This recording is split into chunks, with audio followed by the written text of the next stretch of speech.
Hello again, guys. I'm probably the last person tech review wise to get their hands on this, but today we're going to unbox and take a look at the Samsung Galaxy S7.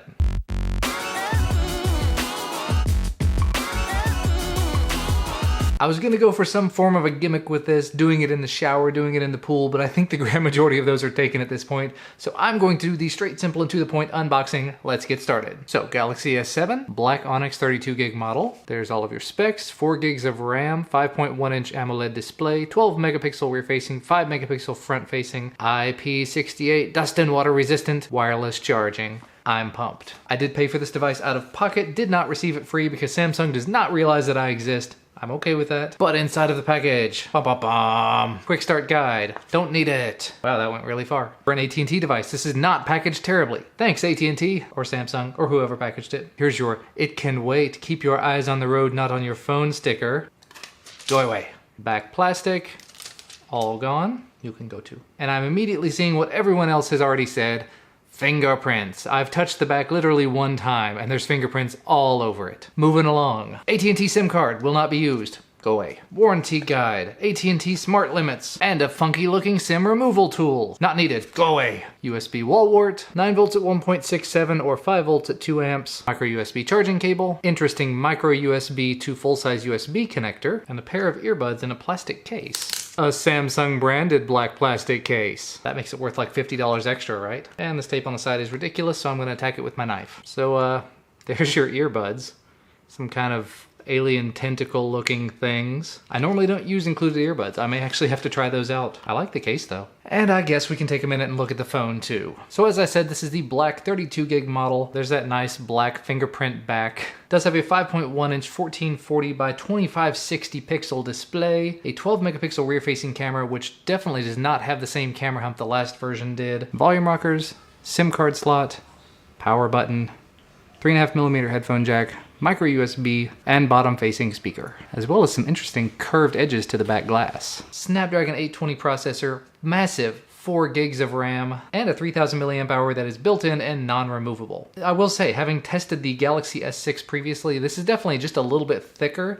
That's why you don't have the camera hump quite so much. I will say though, I don't mind it. It feels pretty good in the hand so far. I made a video a little while back, you can check that out if you like, just asking which one people thought I should go with, either the S7 or the S7 Edge, and there were a lot of people that kept telling me the S7, but just feeling the size of this in the hand, I really prefer this. 5.1 inch display, much smaller device. My hands are not exactly huge. This is a good fit for me. Setup wizard. We're being wizards and setting things up. It does have 5 gigahertz access, Candide 5G. I've been dealing with a lot of budget devices. It's very pleasant to see something that can do 802.11 AC, 5 gigahertz. And I will say, just after typing on that for just a second, it's gonna be a little bit more challenging because I have kind of gotten used to using larger devices, but I think I'm gonna be okay with that. I don't type a huge amount on phones. Terms and conditions, yes, skip.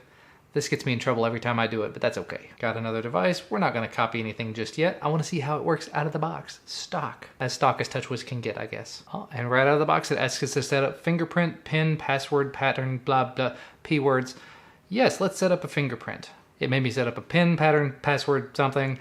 I've gone ahead and done that. So now we're gonna place our thumb on the home key. And then I realized there's actually a sticker over that. Gotta remove that first. You guys are probably screaming in the comments. I understand, I got it. Fingerprint on the home button.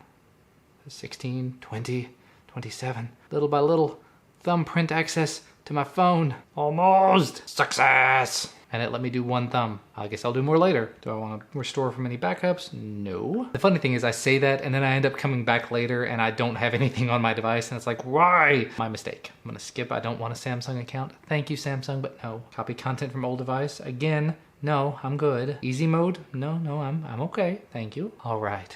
There's our new Galaxy S7 and a big old ad from DirecTV. Thank you, at&t. There's apparently something called DirecTV Quick Remote pre-installed. Good job. Good job there. But let's take a look around and see just how many not so great things are on this phone to begin with. Main screen, not a whole lot. Got your at&t apps, all of them. We'll be disabling those. Amazon, Samsung Pay, Galaxy stuff, Samsung stuff. That's all to be expected. Your Flipboard briefing, in case you're interested in doing that. Now, one of the things I read about online was this apps button, that you couldn't move it. So let's just check. Yeah, that's a silly, stupid decision, Samsung. You can't move the apps button, you can't put anything next to it. You can put things on the left side of it, but not on the right. Which means that if you are a left-handed person, like I hold the phone left-handed, you gotta reach all the way across. Again, this is why I go with the smaller devices, because I can actually reach that side of the screen to hit my apps list. And I'm probably not gonna be hitting that all that often. I tend to keep things out on the home screens. There's your swipe down panel, shows some of your quick settings toggles. You can swipe down to see a lot more of them. You can hit edit to make changes to them, add in new ones, take ones off. We'll go into our settings. Oh, it's been a while since I've actually used TouchWiz. I do not miss this. I am not a fan of this. But anyway, going under About Device, we are on Android version 6.0.1, as you can see, with patch level February 1st. All kinds of Knox information and battery capacity of 3,000 milliamp hours, rated at DC 9 volt 1.67 amps. As far as storage, it says we have 9 gigs used out of 32 gigs total.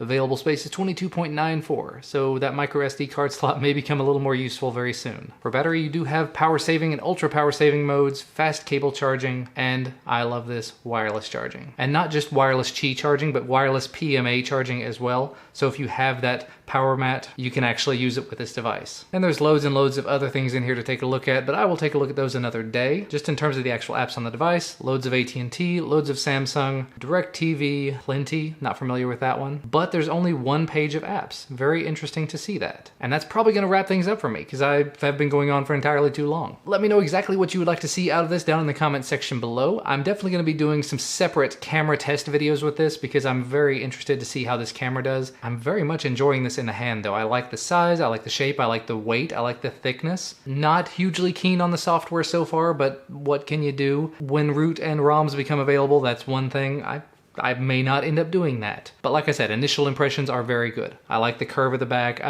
All the things that I listed earlier. It's just an excellent device in the hand, and for the price that I paid, it better be. So as always, thank you guys so much for watching. Cannot wait to get started using this. Remember to hit the thumbs up below if you like this, subscribe to receive more videos when they become available. We'll see you again next time. Battery life appears to be around 5 minutes, but I am testing it, so we'll see how it is while we're out here. Can't really test the range here. We're, don't have a huge amount of